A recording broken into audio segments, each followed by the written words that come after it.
숫자까지는 뭐 했고, 숫자 자기력과 자기력이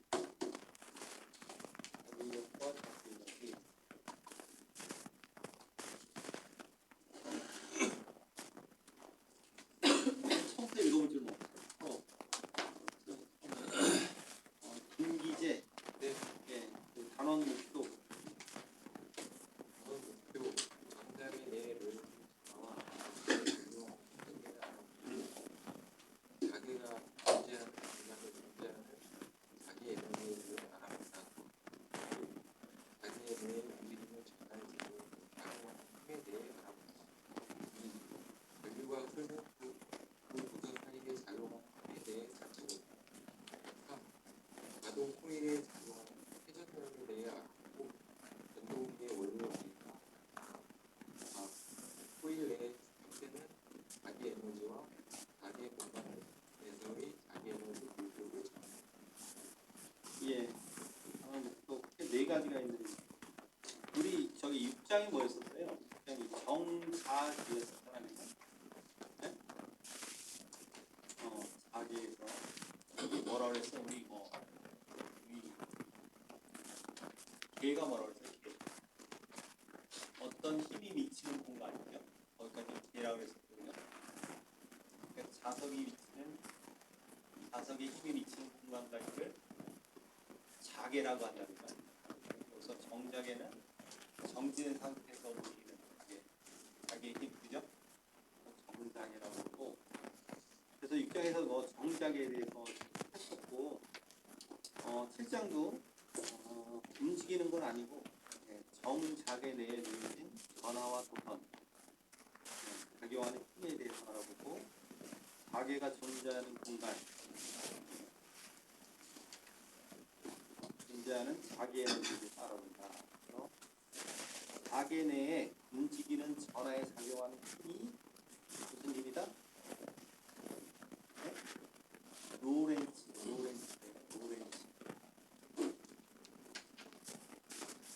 그러니까 이건 뭐야? 우리가 자계 내에 전계가 아니라 자석이 미치는 힘의 범위 내에 뭐가 있는 거예요? 전하가 있는 거야, 그치? 자하가 있는 게 아니고, 전에는 왜 자하 가지고 우리가 노래했었잖아, 그죠? 네? 여기서는 전하가 있는 게 아니라, 자하가 있는 게 아니라 자계의 힘이 미치는 그 공간 내에 전하가 있을 때 작용하는 힘을 로렌츠의 힘이라고 한다는 거예요. 네? 그래서 로렌츠의 힘이 뭔지 알아보고, 두 번째는 전류가 흐르는 두 도선 사이에 작용하는 힘. 전류가 흐르면 전류 바깥으로 뭐가 형성이 된다 그랬죠? 네? 네? 자계. 그죠? 네, 전류가 흐르면 또 주변에 뭐가 형성된다? 네? 자계. 네, 전계가 형성이 되죠. 자계가 아니라. 네, 그래서 전계가 형성이 되는데, 그래서 그 두 도선 사이에 작용하는 힘이 어떻게 되는지, 어떤 힘을 살펴볼 것 같아요, 우선 두 번째. 전류가 흐르는 도선이 이렇게 두 개가 있는데, 여기에 전류가 흘러. 그러면 이 도선 사이에 어떤 힘이 작용하는 힘일까?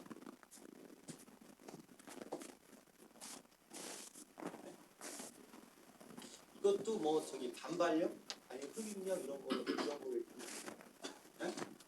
이 도선에 의해서 여기 A 도선, B 도선이 있으면 A 도선에 의해서 B 도선이 어떻게 영향을 받는지 보고, B 도선에 의해서 A 도선이 어떤가 보고, 그게 전류의 방향에 따라서 전개가 형성이 되는데, 이게 흡입력이 발생될 건지 반발력이 발생될 건지 그거에 대해서 볼 것 같아요. 그래서 우리가 실무에서 그 전선을 대체하는 방향이 이 두 도선 사이에 작용하는 힘에 따라서 어떻게 설치하느냐면요.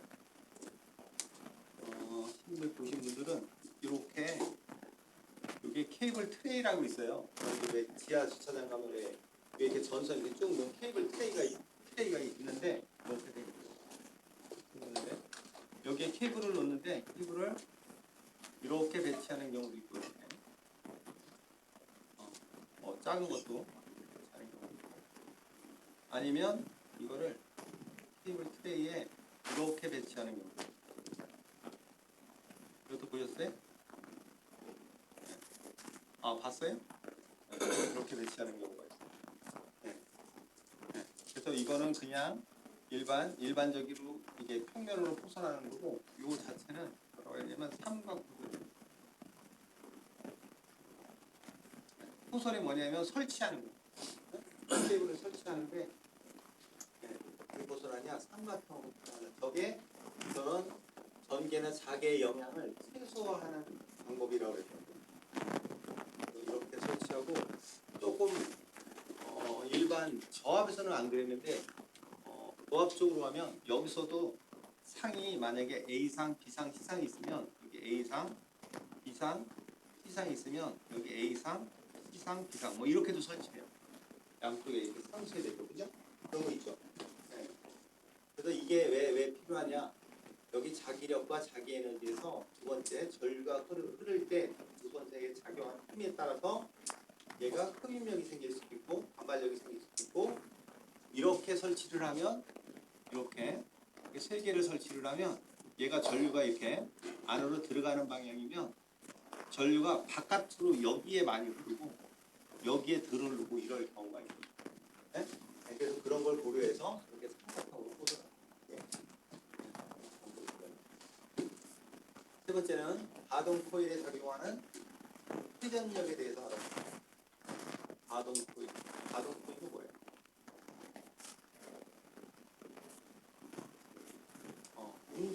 가동되는 거, 움직이는 코일이고, 예, 그래서 모터에 쓰는 전동기가 모터잖아요. 거기에 쓰는 회전력이 어떻게 되는지 우리는 지금까지는 이 두 도선 사이에 보고 우리 앞장에서 저기 했었죠. 솔레노이드 이렇게 한상 이렇게 코일이라고 해. 솔레노이드에 작용하는 그런 거 했었잖아요. 근데 전동기에 그런 코일이 돼 있다. 그래서 전동기 열어보면 어떻게 돼 있어요? 이렇게 돼 있어. 이렇게 전동기 이렇게 축이 있고 이 가운데 쭉 바깥에 이렇게 코일이 이렇게 쭉 감아놨죠, 그죠? 네? 하여튼 코일을 이렇게 쭉 감아놨어.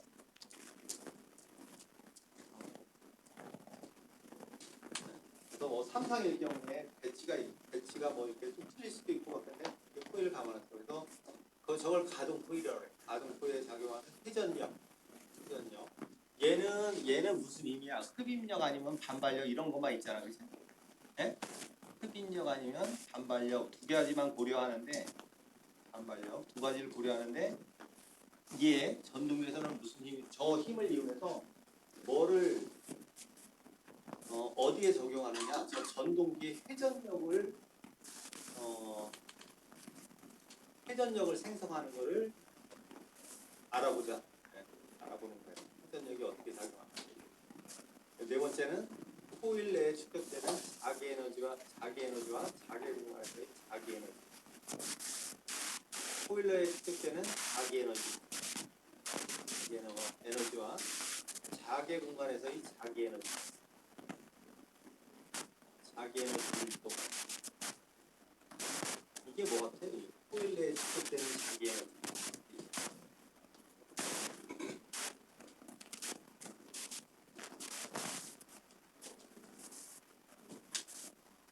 이게 뭐 같아? 저 에너지가 뭐?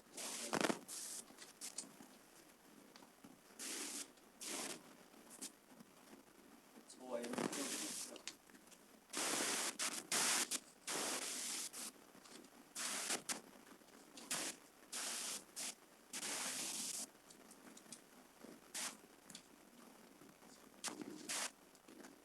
유전력.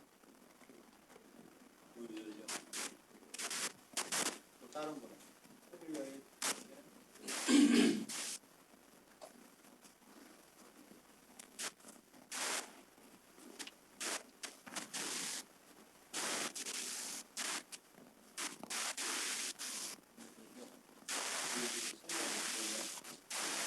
제가 보기에는 이게 L 같아, L. 네?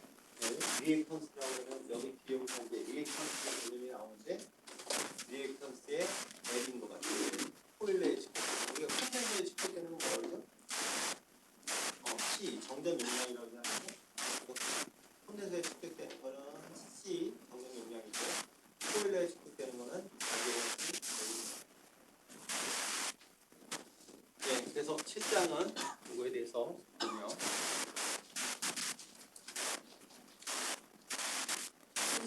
개념이 앞에 거보다는 쉬워요. 근데 앞에 거를 이용해서 푸는 문제 같은 게 있으니까.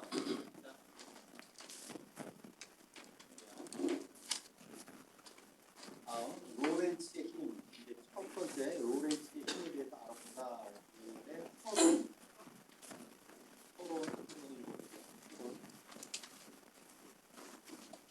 앞장에서 살펴본 바로 같이 분류가 교수님에게 그때 봤을 때는 자기의 지구와 다른 집안의 위치가 지구의 질량을 위해 발생된 줄로 분류합니다. 전기를 띤 주변에 있는 자기가 힘이 작용 없이 우선 전류를 위해 사용한 전기가 모이고 있지 않고 전기와 자기가 존재하는 방향에 변화가 있는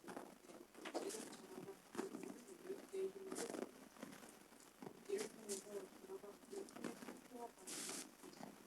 이러한 결과로부터 평형 불안 과정을 알 수 있고 변화시키라고 합니다.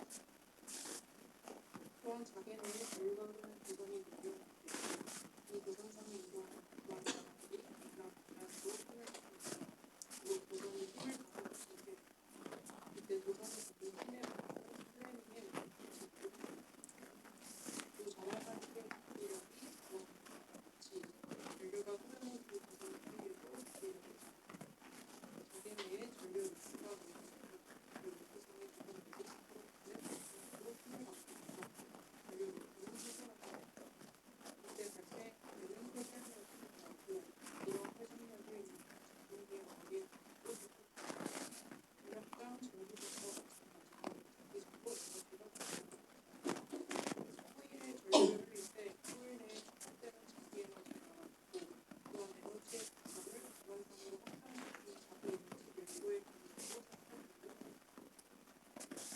이게 그래서 서론 봤는데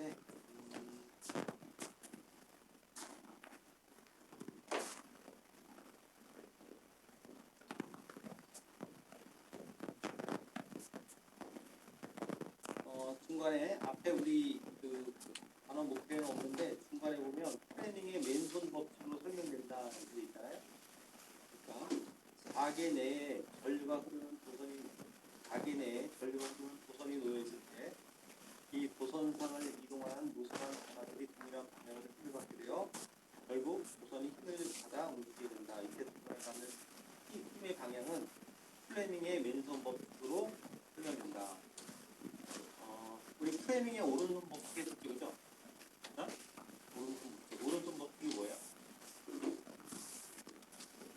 프레밍의 오른손. 전류가 흐르면 그 뒤에 뭐가 형성된다?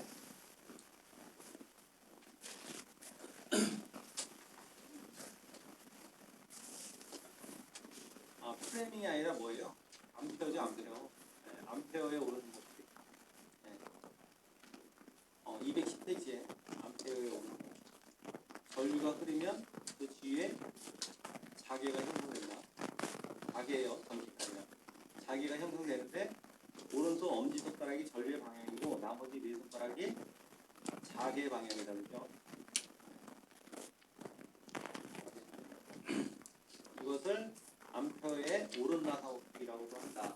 오른나사법칙 했었는데 여기 나와 있는 거는 지금 돼 있는 거는 암페어가 아니라 플래닝의 왼손 법칙으로 설명된다.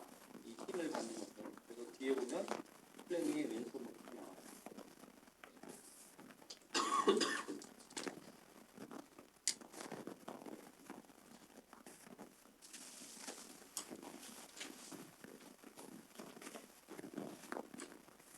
그리고 요 중간에 보면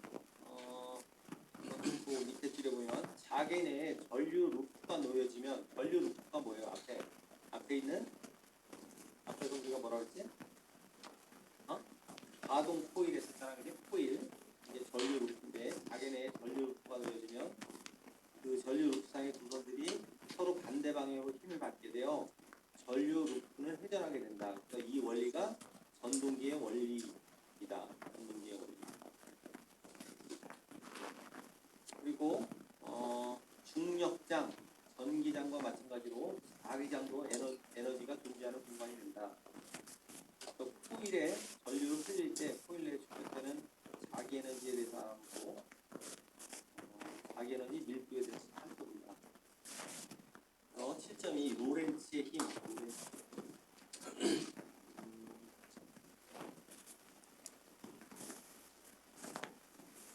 아래 그림과 같이 중력장 내에 위치한 질량 M인 물체는 중력의 방향으로 다음과 같은 힘을 받는다. F는 질량 곱하기 G, 중력장 힘을 받고, 그죠? 몇 번이 저자가 얘기한 것 같아요. 마찬가지로 전기장 내에 위치한 전하량 Q는 전개 방향으로 힘을 받는다. F는 Q이라고. 그래서 우리가 물리를 배우는 건 아니니까 중력장 내의 물체 F는 Mg는 안 하고 F는 QE는 했었잖아요, 그죠? 그래서 전기장 내의 전하.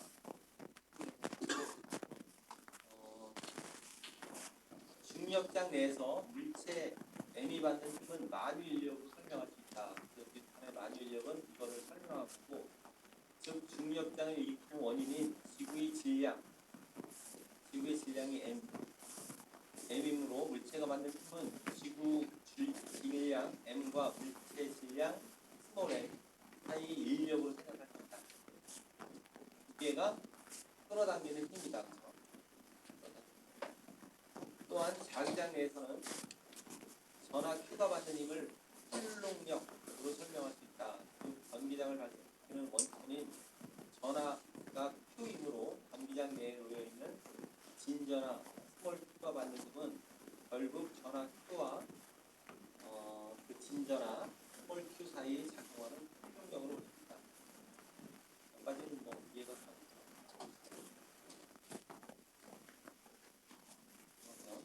그렇다면 자기장 내에서 힘이 받는 대상은 무엇일까? 자기장을 발생시키는 원천은 전류이므로 자기장 내에서는 전류가 흐르는 도선이 힘을 받게 되며 좀 더 미시적 관점에서 보면 전류는 우수한 전하의 이동으로 바뀌므로 결국 자기 내에서는 이동하는 전하가 힘을 받게 됨을 알 수 있다. 그래서 자석밀도 긴 공간상에 위로 이동하는 전하 Q가 받는 힘은 아래와 같은 표현이다.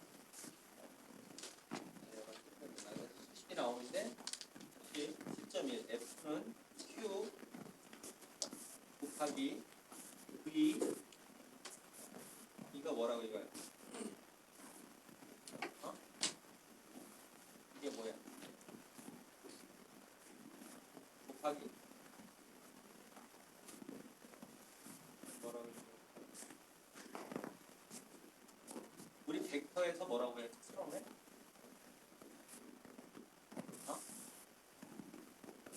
벡터에서 뭐라고 했지? 이렇게 X자 찍어요. 벡터 보세요. X가 뭐예요?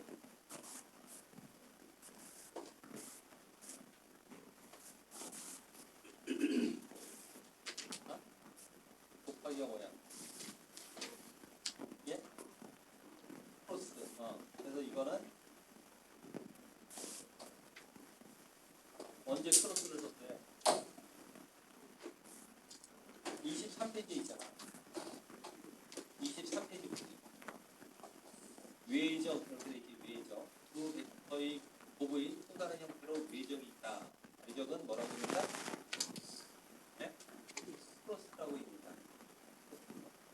그래서 A 크로스 B는 단위 벡터 n에다가 A의 절대값 이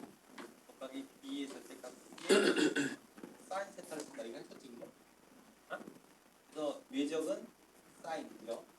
네? 그죠? 크로스라고 부르고, 내적은 점을 찍고 뭐라고 부른다? 네, 루트라고 부른다. 그래서 내적은 사인이 아니고 코사인, 그죠? 코사인. 내적이죠. 그래서 지금 외적으로 표현한 거예요. F는 이동 전화가 반드시 F는 Q 곱하기 V 플러스 E 이거 걸겠네. 이거를 곱하기를 넣으면 안 돼.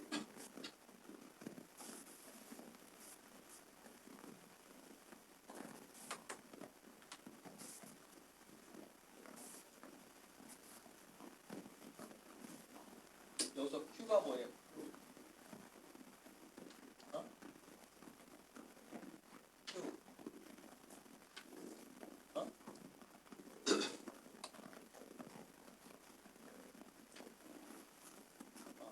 전화지 전화죠.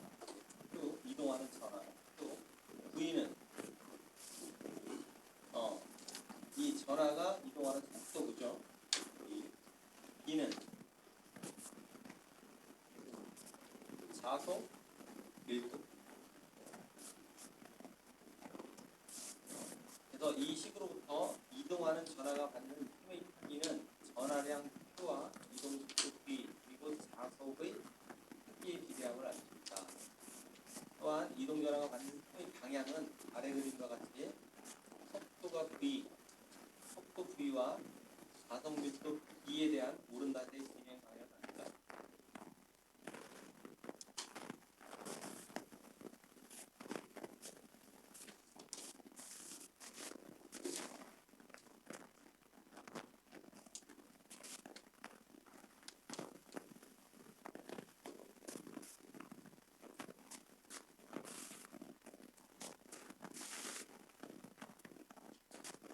밑에 있는 그 그림은 조금 이상한 것 같아요. 지금 봤는데 그래서 이거는 안 봐도 돼요. 잘 이해를 못하겠더라고요. 그리고 밑에 그림 7.3 형광 판단에 나타나는 전자의 이동 경로. 또 형광판이 나와요. 형광판에 형광 물질이 지나가. 형광 물질을 뭐라고 했냐면 거기에 어떤 전하가 이동하는 거죠.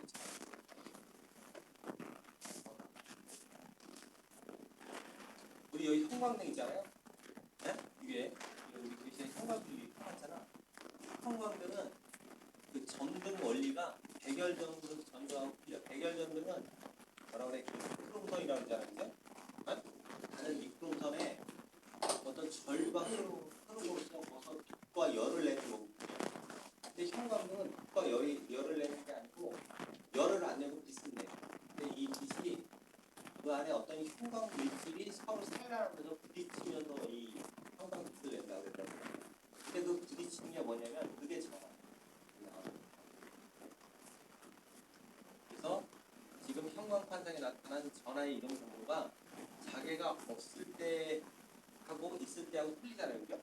자개가 있을 때는 더 전하의 움직임에 영향을 준다는 그런 그림인 것, 사진인 것 같아요. 그래서 그러므로 전개와 자개가 존재하는 공간에 전하 Q의 작용하는 힘은 다음과 같이 나타납니다. 이 힘을 뭐라고 한다? 로렌츠의 힘. 앞에서 계속 얘기했던 로렌츠의 힘은 10.2가 맞다.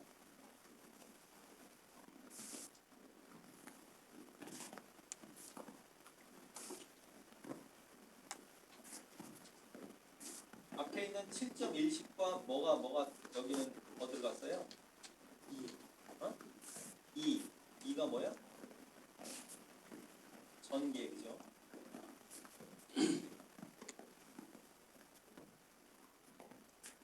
앞에 Q는 어떤 전화, 전개 플러스 이동 속도 V 플러스 B를 쓸 수 있네요, 그죠? 7.2가 뭐다? 로렌츠의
해라. 인 공간에 전자가 V는 4.4 곱하기 10의 6분 미터 퍼 세코 이 속도로 자개 방향에 대하여 62도의 방향으로 있을 때 전자에 작용하는 자기력을 구해보자. 그래서 어떤 식을 가지고 구해요? 7.1식을 가지고 구했네, 그죠?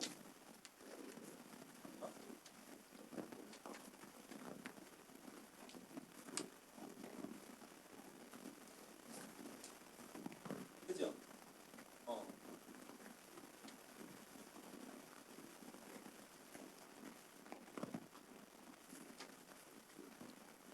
여기서 전화 2는 뭐예요? 2? 전화 2. 여기 안 주어졌잖아, 예제. 전화 2가 뭐예요? 7.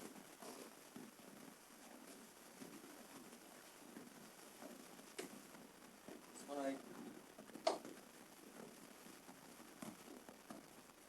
전화 얘기 안 해요.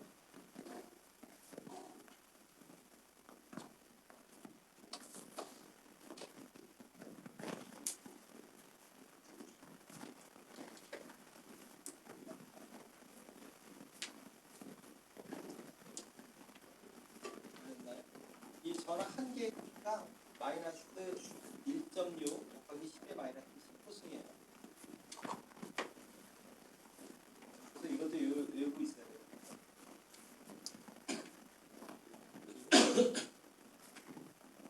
그리고 이동 속도가 4.4 곱하기 10의 6승. 그리고 가속 밀도 B가 8 곱하기 10의 마이너스 3.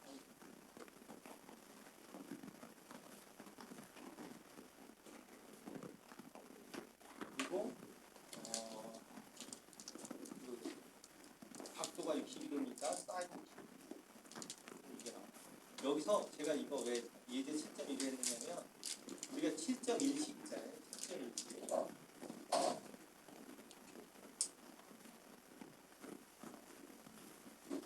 이거 7.1식에서 이게 크로스라고 있는다고 했잖아요. 그죠? 네, 크로스는 외적이야. 그죠? 외적. 그죠? 크로스면 그러니까 이거를 구하려면 외적을 계산을 하든지 아니면 Q 가로 열고 V의 크기 곱하기 B의 크기 한 다음에 여기에 뭐를 넣어줘야 된다? 사인 세타. 그죠? 네? 네. 그래서 예제 7.1을 이렇게 구하는 거예요. 이 외적이니까 사인을 구해야 된다.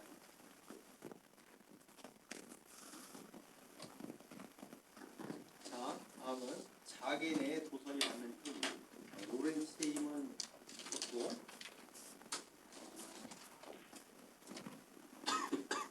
다음 남동현. 자개 내에 도선이 받는 힘.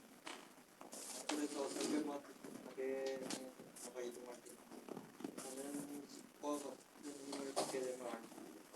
여기서는 전개상에서 전교가 흐르는 전압이 받는 힘에 대해 살펴보고 일반적으로 전류는 전하의 이동으로 방해할 수 있으므로 도선상에는 무수한 전하가 이동되고 있다고 할 수 있다. 그러므로 자개상의 전류가 흐르는 도선이 놓여 있으면 도선상을 이동하는 전하들이 힘을 받게 되어 결국 도선 자체가 힘을 받아 움직이게 된다.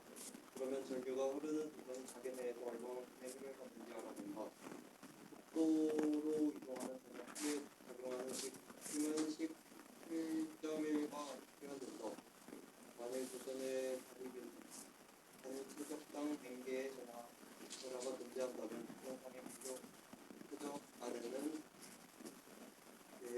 전하가 존재하게 되고 도선의 미표적 받는 자기력은 이들 전하들이 받는 것과 같다. 다음과 같다. 네, 빨리 읽을게요.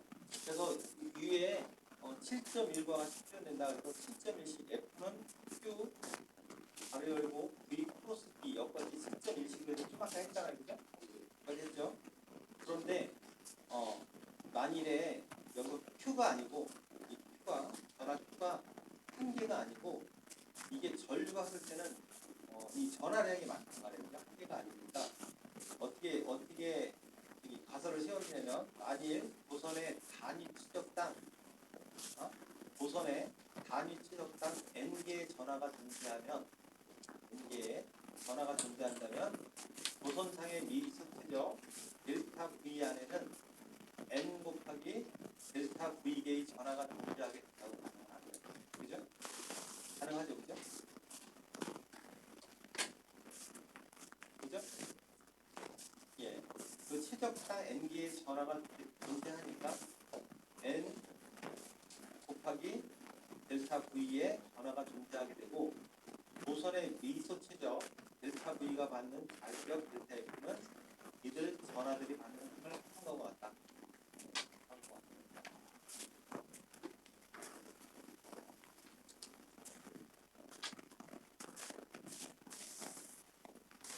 그래서 델타 V는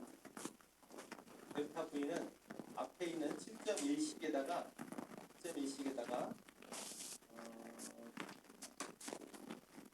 n 곱하기 델타 V개 곱하기 Q 이래야지 전체 전화 Q가 될 거 아니에요. 그죠? 몇 가지를 다 해야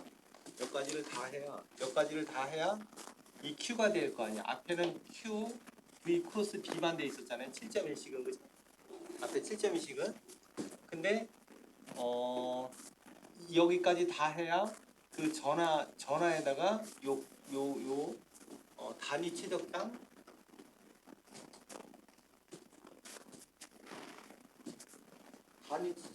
n 개의 전화가 존재한다고 한다면 저 밑에 T까지 똑같이 써야지 되는 겁니다.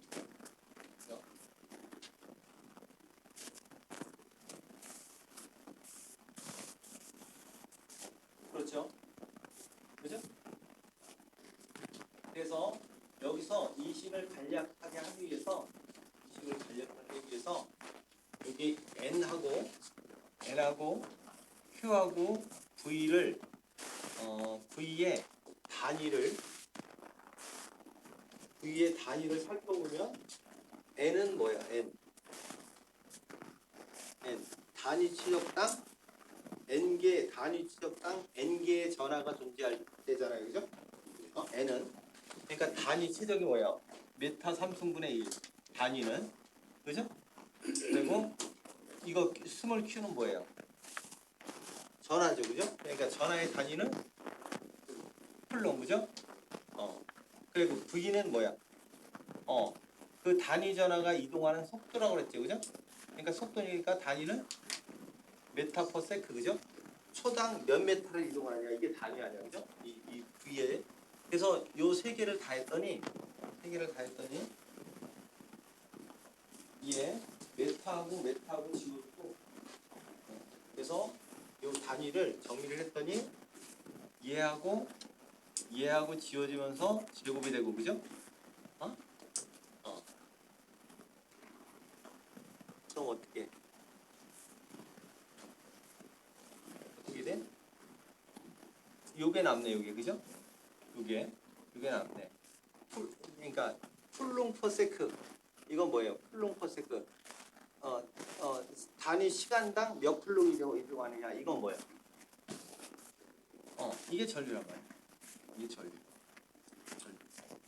네. 그죠? 단위 시간당 몇 쿨롱 이동하느냐가 전류라고 했잖아요. 그죠? 앞에서. 그러니까 요게 두 개가 전류니까 전류 요게 되는 거고 요거는 요거랑 없어져서 메타의 제곱이 되는 거예요.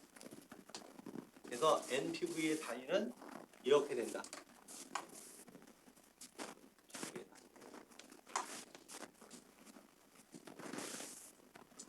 이것이 돼요. 단위 면적당의 전류가 되는 걸 아십니다. 단위 면적당의 전류. 그래서 이를 전류 밀도 J로 나타내는 다음과 같다. J로 나타내면 J를 요 자체를 전류 밀도라고 합니다.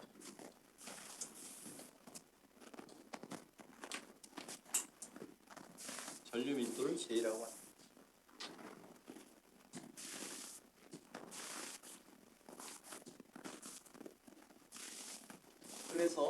그래서 이거를 다시 위에 있는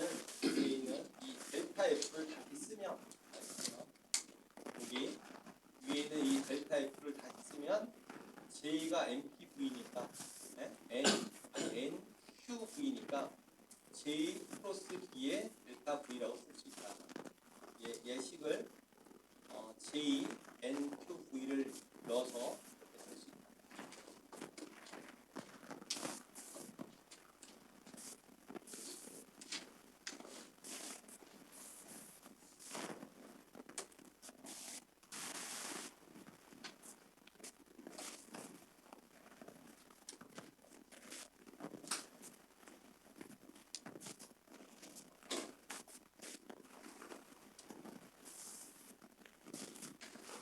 그래서 식을 더 전개되는데 이렇게 되고 미소 최적 델타 V는 그림 7.4와 같이 도선의 단면적을 X라고 하고 길이를 델타 L이라고 할 때 델타 V는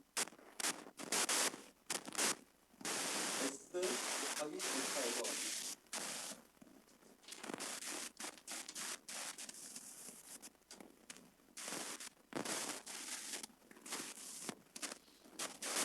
델타 V는 왜 S 곱하기 델타 L이야?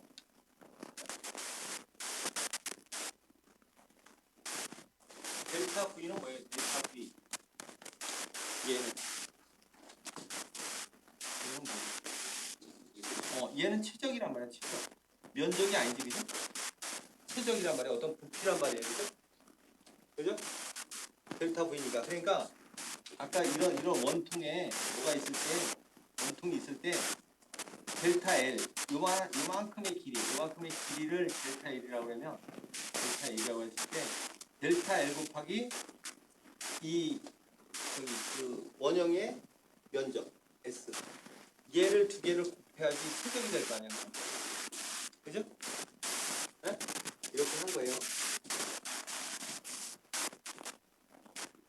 이게 가죠. 네? 델타 V는 S 곱하기 델타 L입니다. 그래서 미식은 또 다음과 같이 쓸 수 있다.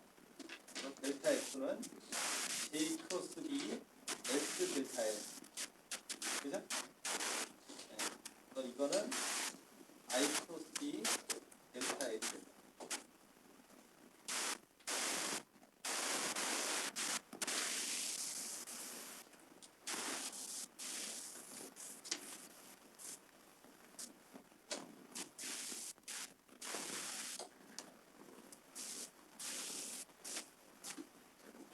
그래서 만일 도선 전체 길이가 L이면 이 도선에 작용하는 가지력은 아래와 같이 표현된다.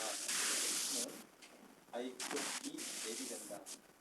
이 식으로부터 도선이 받는 특별 방향은 전류 방향에서 자개 방향으로 오른쪽 나사를 길게 진행하는 방향으로 정해진다. 그래서 자개 내에서 도선 전류가 받는 특별 방향을 나타내는 것이 스테밍의 왼손 법입니다. 그래서 그 유명한 스테밍의 왼손 법칙이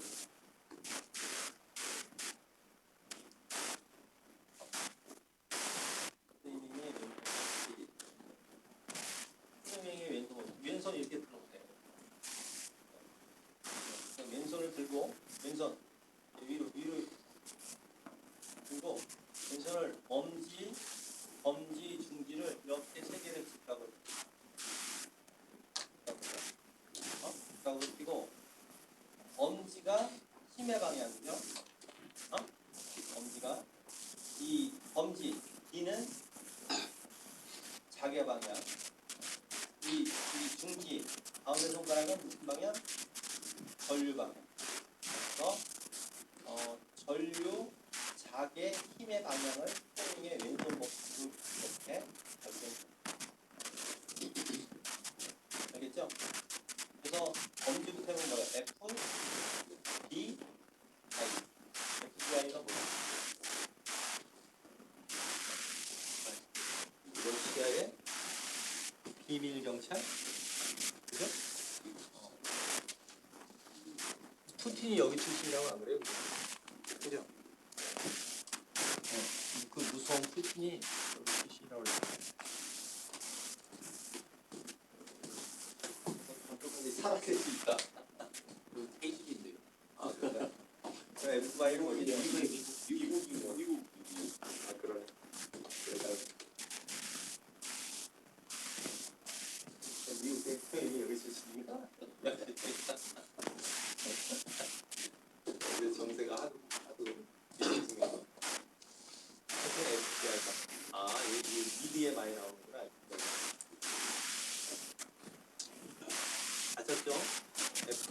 포스 힘.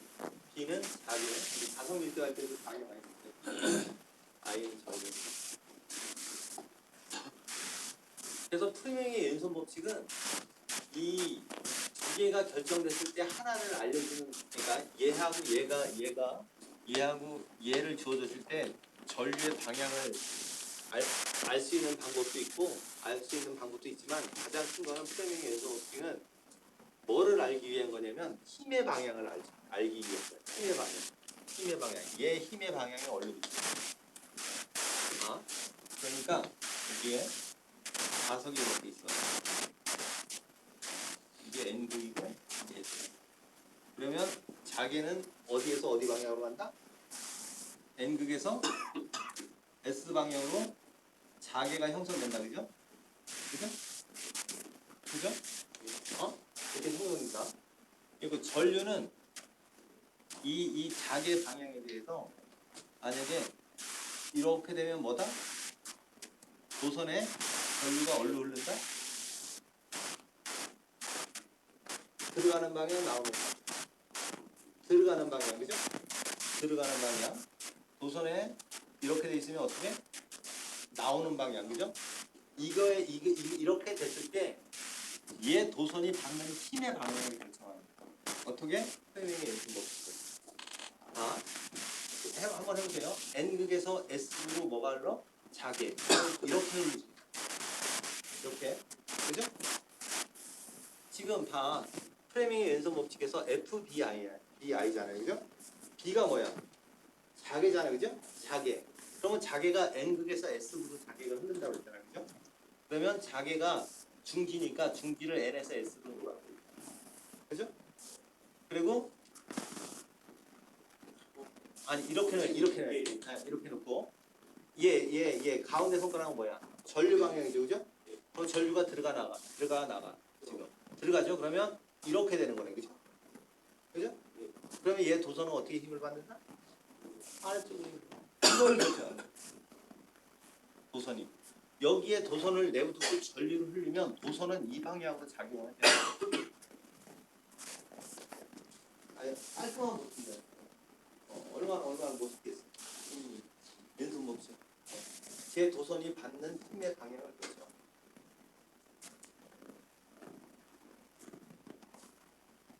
그러니까 딱 떠오르잖아. 이거를 발견해봐도 이거 가지고 전기를 흘리면 그 전동기를 만들 수 있겠네요. 그죠?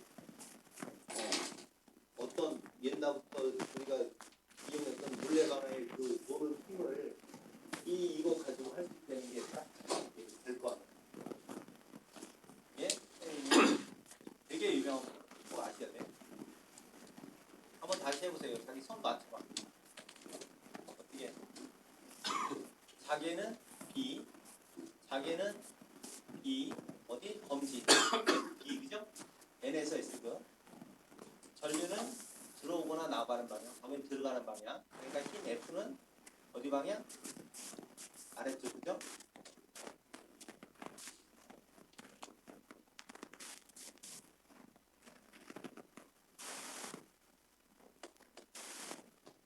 그림 7.5. 그래서 즉 그림 7.5 같이 왼손의 엄지, 검지 그리고 중지를 서로 직각 방향으로 펼쳤을 때 검지 방향은 자개, 중지는 전류, 엄지는 힘이 받는 방향입니다.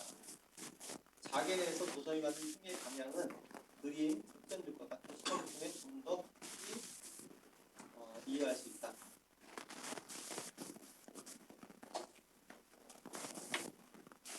이거 밑에 거는 하지 마세요. 이것도 그림이 이상하게 돼 있어가지고 그냥 저걸로 하세요. 제일 간단하고.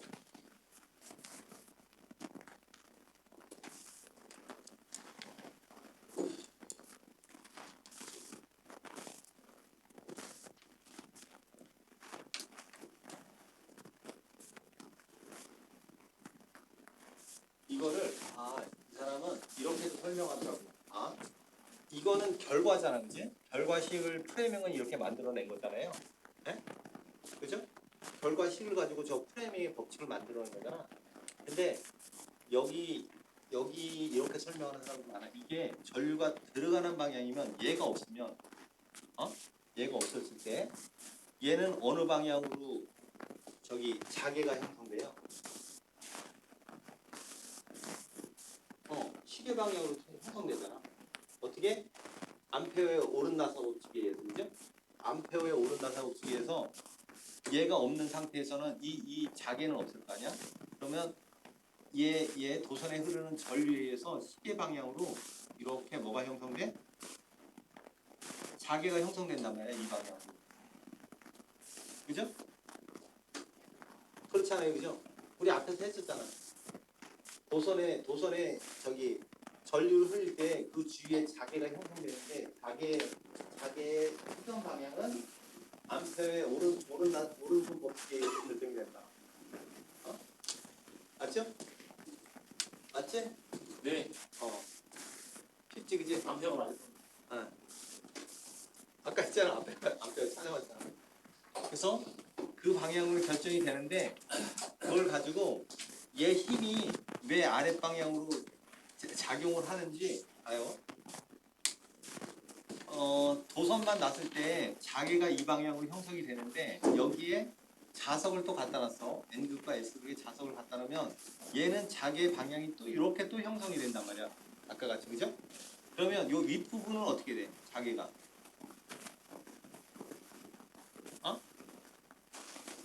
같은 방향이잖아, 그죠? 그죠? 윗부분은, 그죠? 같은 방향이잖아, 얘는. 같은 방향이니까 자개가 어떻게 돼? 더 커지겠지. 그죠? 얘 도선에 흐르는 전류에 있는 자개와 양쪽에 있는 자석에 의한 자개가 합쳐지는 방향으로 가잖아, 그죠? 얘랑 반대로. 얘는 어떻게 돼? 밑에는? 얘 자개는 이렇게 가는데 이 도선에 의한 전류에 의한 자개는 이렇게 돼서 서로 상쇄가 된단 말이야. 이 아래쪽은, 그죠? 그죠? 그러니까 얘는 자개가 아래쪽은 작아진단 말이야. 작아진다. 네. 그러면 도선은 얘가 힘을 어떻게 받느냐면 자개가 큰 쪽에서 작은 쪽으로 받는 거야. 네. 자개가 센 쪽에서 자개가 작은 쪽으로 제 도선이 힘을 받는 거야. 그러니까 도선이 이렇게 내려오는 거야. 네. 자개가 큰 쪽에서 자개가 작은 쪽으로 내려가. 여기는 자개가 얘에 의한 자개와 바깥에 이게 NS에 의한 자개가 합쳐지니까 자개가 더 커질 거고, 그죠?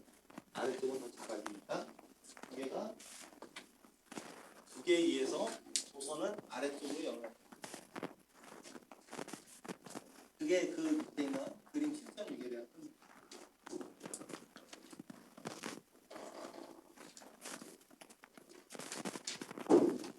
쉽죠? 네? 어느 정도 조금 이해했어요.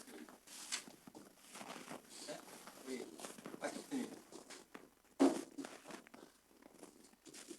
대답을 잘못하면 큰일 납니다.